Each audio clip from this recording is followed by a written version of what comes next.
Hello दोस्तों, मैं nets आप सभी का आपके अपने यूट्यूब चैनल नेट्स नॉलेज पे क्लास में फिर से स्वागत करती हूँ और आशा करती हूँ कि आप लोग खुश और स्वस्थ होंगे। आज इस वीडियो में हम कवर करेंगे SC/ST के उन इंपॉर्टेंट MCQs को जो कि आपके MP-ADPO के लिए बहुत ही महत्वपूर्ण है। तो वीडियो को अंत तक जरूर देखिएगा क्योंकि हर एक क्वेश्चन एग्जाम के लिए बहुत इंपॉर्टेंट होता है। वीडियो स्टार्ट करने से पहले एक छोटी सी रिक्वेस्ट जो मैं हमेशा आप लोगों से करती हूँ कि अगर आप लोगों को मेरी मेहनत पसंद आ रही है तो प्लीज वीडियो को लाइक करके अपने दोस्तों को फटाफट इस वीडियो को शेयर कर दीजिए और अगर चैनल पर नए हैं तो फटाफट चैनल को सब्सक्राइब करके बेल आइकॉन दबा दीजिए जिससे मेरे लेटेस्ट वीडियो की नोटिफिकेशन आपको तुरंत मिल सके। हमारा पहला क्वेश्चन है SC/ST एक्ट का पूरा नाम क्या है, यानी फुल नाम क्या है। हमारे पास ऑप्शन है अनुसूचित जाति एवं अनुसूचित जनजाति अत्याचार निवारण अधिनियम 1989। बी है हमारा अनुसूचित जाति व अनुसूचित जनजाति सुरक्षा अधिनियम 1989।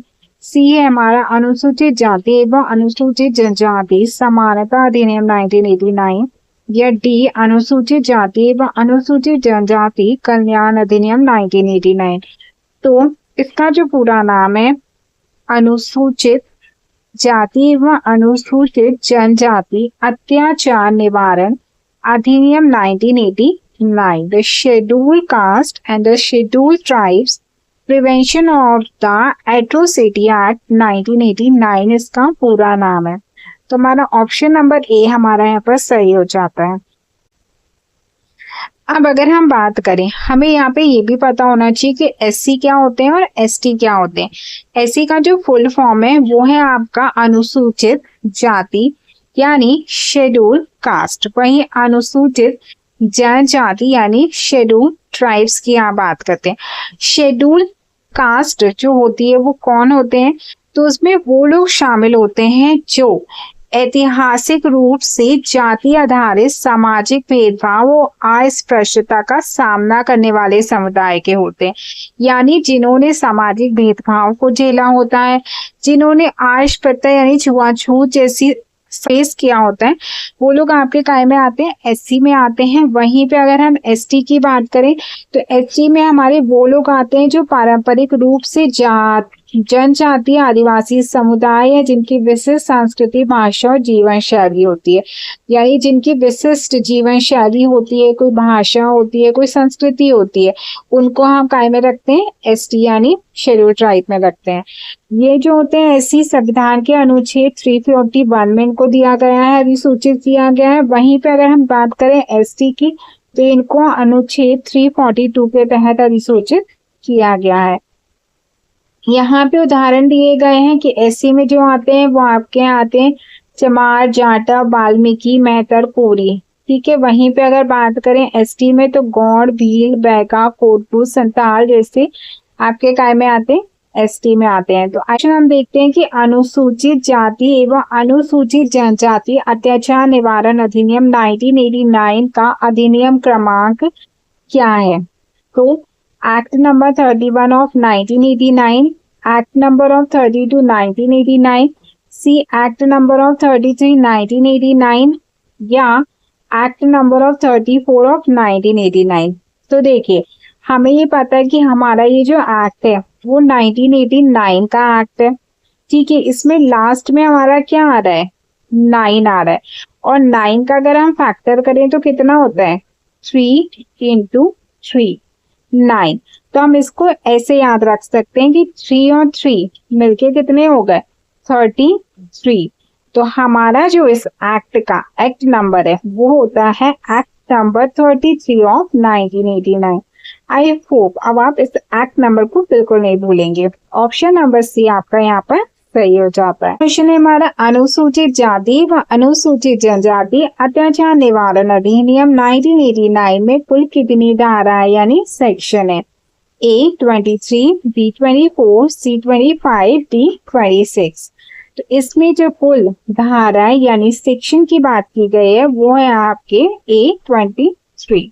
तो ऑप्शन नंबर ए के साथ हम नेक्स्ट क्वेश्चन पे देखते हैं। इससे हमारा अनुसूचित जाति व अनुसूचित जनजाति अत्याचार निवारण अधिनियम 1989 में कुल कितने अध्याय यानी चैप्टर्स हैं।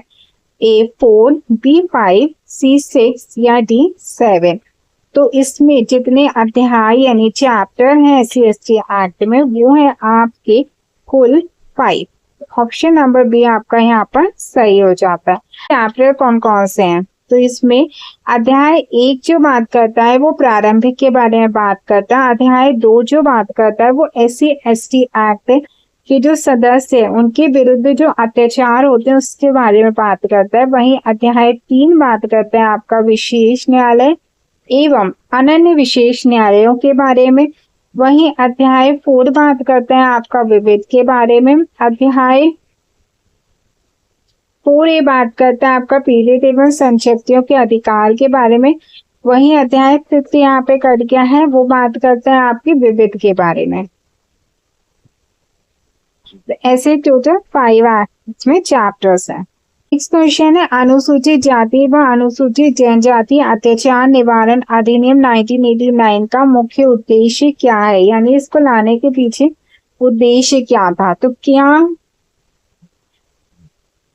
केवल शिक्षा संबंधी सुविधाएं उपलब्ध कराना था? तो नहीं। केवल सरकारी सेवाओं में आरक्षण प्रदान करना था? तो नहीं। केवल अनुसूचित जनजातियों को आर्थिक सहायता प्रदान करना था? तो नहीं। इसका जो मेन उद्देश्य था वो था आपका क्या, अनुसूचित जाति व अनुसूचित जनजाति के जो सदस्य हैं उनके विरुद्ध जो अत्याचार हो रहे हैं उनकी रोकथाम करना, उनको संरक्षण प्रदान करना और उनका त्वरित न्याय व्यवस्था प्रदान करना। तो यहाँ पे हमारा जो राइट आंसर हो जाता है वो ऑप्शन नंबर ए हो जाता है। क्वेश्चन है अनुसूचित जाति व अनुसूचित जनजाति अत्याचार निवारण अधिनियम 1989 को राष्ट्रपति की यानी प्रेसिडेंट की एसेंट कब मिली? ऑप्शन है ए 11 सितंबर 1989 को, बी 9 सितंबर 1989 को, सी 30 जनवरी 1990 को या डी 26 जनवरी 1990 को। तो यहाँ पे इस ST/ST एक्ट को प्रेसिडेंट की एसेंट यानी राष्ट्रपति की मंजूरी मिली है, वो मिली है आपकी 11 सितंबर 1989 को। तो 1989 का ये एक्ट है, इसमें 9 1 और 1 दो बार आ रहा है, मतलब 11 और क्या आ रहा है 9 आ रहा है। तो दैट मीन्स 11 सितंबर हमारा 9वां मंथ है, तो 11 सितंबर। तो आप इसको ऐसे याद रख सकते हैं। तो ऑप्शन नंबर ए आपका यहाँ पर सही हो जाता है। नेक्स्ट है आपका अनुसूचित जाति व अनुसूचित जनजाति अत्याचार निवारण अधिनियम 1989 कब लागू हुआ था? ए 11 सितंबर 1989, बी 9 दिसंबर सितंबर 1989, सी 30 जनवरी 1990 या डी 26 जनवरी 1990। तो हमने ये देखा कि 11 सितंबर 1989 को क्या हुआ था, राष्ट्रपति की परमिशन इसको मिल गई थी, मंजूरी मिल गई थी, ठीक है। अब जब सितंबर में राष्ट्रपति की मंजूरी मिल गई तो ये लागू कब से हुआ, इन फोर्स डेट। तो ये कम टू इन फोर्स आया कब, 30 जनवरी को। 30 जनवरी 1990 को ये क्या हो गया, इन फोर्स हो गया। इसको आप कैसे याद रखोगे? तो देखिए यहाँ पे हमारा एक्ट 1989 का है, ये हमें पता है, लेकिन ये एक साल बाद 1990 में क्या हुआ है, लागू हुआ है 1990। अगर हम इसको 3 से डिवाइड कर दें तो ये कितना आ गया 30। तो 30 जनवरी 1990। तो ऑप्शन नंबर सी आपका यहाँ पर सही हो जाता है। नेक्स्ट है SC/ST एक्ट की उद्देशिका में विशेष न्यायालयों के स्थान पर विशेष न्यायालय और अनन्य विशेष न्यायालय को शब्द के संशोधन द्वारा प्रतिस्थापित किए गए हैं। तो यहाँ पे हमको बताना है कि जो SC/ST एक्ट की उद्देशिका थी उसमें पहले विशेष न्यायालय शब्द का उपयोग होता था, लेकिन उसके स्थान पर अब किस शब्द का उपयोग होता है, विशेष न्यायालय और अनन्य विशेष न्यायालय शब्द का हम क्या करते हैं, यूज करते हैं। तो ये किस संशोधन के द्वारा इसको प्रतिस्थापित किया गया है? तो हमारे ऑप्शन है section 2 of act number 1 of 2016, section 2 of act number 2 of 2016, अधिनियम संख्या 1 सन 2015 की धारा 2, अधिनियम संख्या 2 सन 2018 की धारा 2। तो इसका जो राइट आंसर है वो आपका हो जाता है अधिनियम संख्या 1 सन 2016 की धारा 2 के द्वारा। ऑप्शन नंबर ए आपका यहाँ पर सही हो जाता है। आप मुझे ये बताइएगा ये 2016 वाला जो संशोधन है वो कब से लागू हुआ है। नेक्स्ट है अनुसूचित जाति व अनुसूचित जनजाति अत्याचार निवारण अधिनियम 1989 की धारा 1 किससे संबंधित है। ए संचित नाम विस्तार और प्रारंभ, बी परिभाषाएं, सी विशेष न्यायालय, डी अपराधों के लिए दंड। तो ये बताने की तो किसी को भी जरूरत नहीं है कि धारा 1 हमारी सभी एक्ट में जिससे रिलेटेड होती है वो है आपका संक्षिप्त नाम विस्तार और प्रारंभ से। वहीं सेक्शन 2 हमारी बात करता है परिभाषाओं के बारे में। नेक्स्ट है हमारा अनुसूचित जाति व अनुसूचित जनजाति अत्याचार निवारण अधिनियम 1989 का विस्तार किस पर है। केवल भारत के प्रमुख राज्यों पर, बी संपूर्ण भारत पर, सी केवल अनुसूचित क्षेत्रों पर, डी केवल केंद्र शासित प्रदेशों पर। तो ये जो SC/ST एक्ट है इसका विस्तार यानी एक्सटेंट जो है वो संपूर्ण भारत पर है। ऑप्शन नंबर डी आपका यहाँ सही हो जाता है। SC/ST एक्ट अत्याचार निवारण अधिनियम 1989 की धारा 1 के 2 में जम्मू कश्मीर राज्य के सिवाय एक्सेप्ट शब्दों का लोप किसके द्वारा किया गया। मतलब पहले से जम्मू कश्मीर राज्य के सिवाय संपूर्ण भारत पर लागू था, लेकिन अब ये संपूर्ण भारत पर लागू है। तो ये किस संशोधन द्वारा किया गया है। तो ये आपका किया गया है ऑप्शन है आपका अधिनियम संख्या 34 सन 2019 की अनुसूची 5 द्वारा, अधिनियम संख्या 33 सन 2019 की अनुसूची 5 द्वारा, अधिनियम संख्या 1 सन 2016 की धारा 2 द्वारा, या डी अधिनियम संख्या 27 सन 2018 की धारा 3 द्वारा।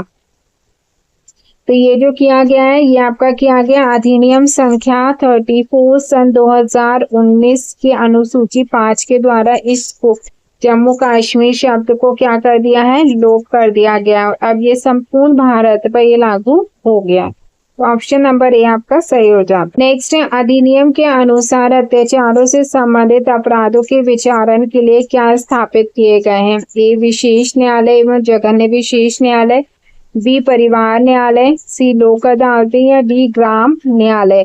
तो इस अत्याचार से संबंधित इस एक्ट में अत्याचार से संबंधित अपराधों के विचारण के लिए जो स्थापित किए गए हैं वो क्या किए गए, विशेष न्यायालय एवं अनन्य विशेष न्यायालय स्थापित किए गए हैं। कब, 2016 के संशोधन द्वारा। ये याद रखिएगा। तो ऑप्शन नंबर ए आपका यहाँ सही हो जाता है। नेक्स्ट है SC/ST एक्ट अत्याचार निवारण अधिनियम 1989 के अंतर्गत पीड़ितों को कौन सी सहायता प्रदान की जाती है। ए राहत एवं पुनर्वास, बी केवल आर्थिक सहायता, सी केवल कानूनी सहायता, या डी केवल चिकित्सा सहायता। तो इस एक्ट के अंतर्गत जो पीड़ित हैं उनको जो सहायता प्रदान की जाती है वो उनको राहत एवं पुनर्वास की सहायता प्रदान की जाती है। तो ऑप्शन नंबर ए आपका यहाँ पर सही हो जाता है।